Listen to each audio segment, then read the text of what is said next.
Hello everyone, you are most welcome in my YouTube channel English with Vijay sir. और आज का हमारा topic है पास्ट कंटिन्यूस टेंस। इससे पहले हम प्रेजेंट के 4 टेंस और पास्ट का 1 टेंस ऑलरेडी कर चुके हैं। और आज का हमारा टॉपिक पास्ट कंटिन्यूस टेंस की। आइए शुरुआत करते हैं इसकी मेन वर्ब के साथ। पास्ट कंटिन्यूस टेंस में मुख्य क्रिया मेन वर्ब के साथ रहा था, रही थी, रहे थे का प्रयोग होता है। इस टेंस में प्रेजेंट कंटिन्यूस टेंस की भांति जैसे रहा है, रही है, रहे हैं या रहा हूँ का प्रयोग होता है, उसी तरह से यहाँ भी हम है को हटाकर था, थी, थे का प्रयोग करते हैं। जैसे रहा था, रही थी, रहे थे। देखिए एग्जाम्पल आपके सामने है। राम घूम रहा था, सीता नाच रही थी, लोग घूम रहे थे, मैं घूम रहा था। इस तरह के टेंस पास्ट कंटिन्यूस टेंस में आते हैं। सबसे पहले हम अफर्मेटिव सेंटेंस कर लेते हैं। अफर्मेटिव सेंटेंस अर्थात सकारात्मक वाक्य ऐसे वाक्य होते हैं जिनमें नहीं का प्रयोग नहीं होता या कोई क्वेश्चन नहीं पूछा जाता।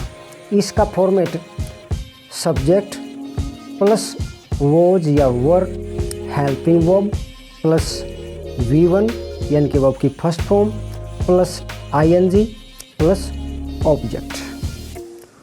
और इस टेंस में हम सिंगुलर सब्जेक्ट एक वचन सब्जेक्ट के साथ वॉज हेल्पिंग वर्ब का प्रयोग करेंगे और प्लूरल सब्जेक्ट यानी कि बहुवचन सब्जेक्ट्स के साथ वर हेल्पिंग वर्ब लगाएंगे।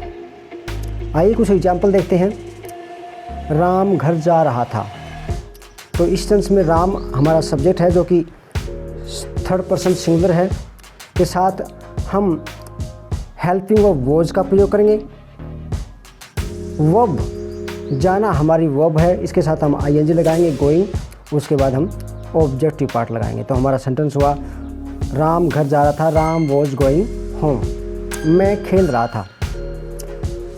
इसमें आई यानी कि मैं सब्जेक्ट है जो कि सिंगुलर और सिंगुलर सब्जेक्ट के साथ हम वॉज का प्रयोग करेंगे। और प्ले हमारी वर्ब है, उसके साथ ING लग जाएगा। तो ये हुआ आई वॉज प्लेइंग, मैं खेल रहा था। हम हंस रहे थे। वी हमारा सब्जेक्ट जो कि 1st पर्सन प्लूरल सब्जेक्ट है, उसके साथ हम वर हेल्पिंग वर्ब लगाएंगे। और हमारी मेन वर्ब है लाफ, लाफ के साथ ING। तो ये हो जाएगा वी वर लाफिंग, हम हंस रहे थे। उसके बाद हम देखते हैं नेगेटिव सेंटेंस, नकारात्मक वाक्य अर्थात जिनमें हम नोट का प्रयोग करते हैं। इसका फॉर्मेट होगा सब्जेक्ट प्लस वॉज या वर हेल्पिंग वर्ब में से किसी एक का प्रयोग प्लस नोट, और उसके बाद वर्ब की फर्स्ट फॉर्म के साथ ING प्लस ऑब्जेक्ट। कुछ एग्जाम्पल देखते हैं। पहला एग्जाम्पल है राम घर नहीं जा रहा था। तो राम हमारा सब्जेक्ट जो कि 3rd पर्सन सिंगुलर है, उसके साथ हम वॉज हेल्पिंग वर्ब लगाएंगे। देन हम नोट का प्रयोग करेंगे और हमारी मेन वर्ब क्या है, जाना है। तो जाना गो के साथ हम ING का प्रयोग करेंगे। उसके बाद हम हमारा ऑब्जेक्टिव पार्ट लगाएंगे। तो इस तरह से हमारा सेंटेंस हुआ Ram was not going home. मैं खेल नहीं रहा था। सब्जेक्ट आई के साथ वॉज, फिर हम नोट लगाएंगे और प्ले के साथ ING लग जाएगा। ये हो जाएगा playing, I was not playing. हम हंस नहीं रहे थे। हम यानी कि वी जो कि प्लूरल है, उसके साथ हम वर लगाएंगे, वी वर, देन नोट और फिर laughing. We were not laughing, हम हंस नहीं रहे थे। नेगेटिव सेंटेंस के बाद आइए करते हैं इंटेरोगेटिव सेंटेंस अर्थात प्रश्नवाचक वाक्य। प्रश्नवाचक वाक्य ऐसे वाक्य होते हैं जिनमें हमसे कोई क्वेश्चन पूछा जाता है और इनको हम 2 प्रकार से बना सकते हैं। फर्स्ट, हम WH फैमिली के मेंबर का प्रयोग करते हुए, और सेकंड, हम किसी हेल्पिंग वर्ब का आरंभ में प्रयोग करते हुए कुछ इंटेरोगेटिव सेंटेंस बनाते हैं।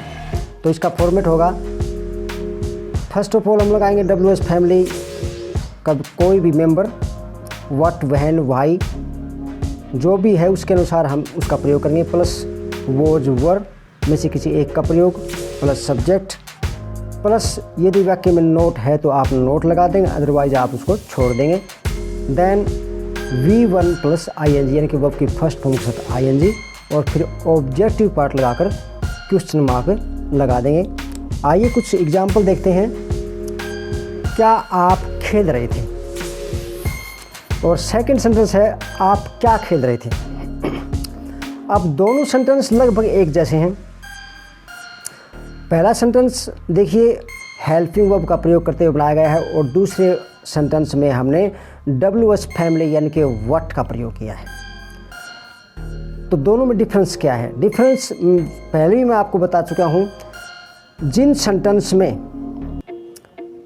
क्या वाक्य के शुरू में आ जाए, किसी सेंटेंस में यदि क्या वाक्य के शुरू में ही आ जाए या हमसे जो क्वेश्चन पूछा जा रहा है हम उसका उत्तर येस और नो में दे सकें, तो हम उसमें उस टेंस की हेल्पिंग वर्ब का प्रयोग करेंगे। जैसे इस वाक्य में क्या आप खेल रहे थे, तो क्या वाक्य के आरंभ में आया है तो हम यहाँ इस टेंस की हेल्पिंग वर्ब जो कि वॉज और वर है का प्रयोग करते हुए इसको हम बनाएंगे। तो हमारा सब्जेक्ट इसमें है आप यानी कि यू जो कि प्लूरल है और प्लूरल के साथ हम वर हेल्पिंग वर्ब का प्रयोग करेंगे। तो ये हमारा हो जाएगा वर यू और प्ले हमारी वर्ब है उसके साथ ING लग जाएगा। तो वर यू प्लेइंग, क्या आप खेल रहे थे। और अगला सेंटेंस है आप क्या खेल रहे थे।